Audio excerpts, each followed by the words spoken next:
I'm Rick Hope, pastor at First Baptist Church Lillian, and here's today's devotional thought, brought to you by First Baptist Church Lillian and No Compromise Ministries.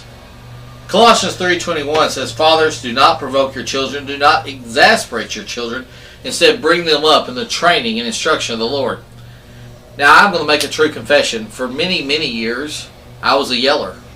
In fact, many of my wife and my arguments would be me yelling and her finally not able to handle it anymore and walking away. I began to learn that yelling did not glorify God. Raising my voice and hollering was not something that would be God honoring. And so, except when I'm preaching, I don't yell anymore except when it comes to my children. And I am still struggling with that issue. And one of the reasons why is because there's sometimes I'm trying to teach something and it doesn't seem to be soaking through. Now, of course, I'm in my teenager's room. It's a mess. Usually it's a bigger mess than this. And I get exasperated not because it's a mess, because if you've ever seen my car or my office, you know I have no room to talk about that.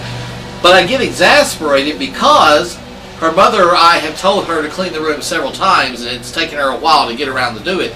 And so I will find myself wanting to just come down on her, holler at her, yell at her, let her have it. But maturity has brought awareness that I'm not supposed to be yelling at her.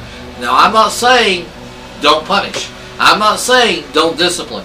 I'm not saying don't ground, don't spank occasionally. I'm not saying those things.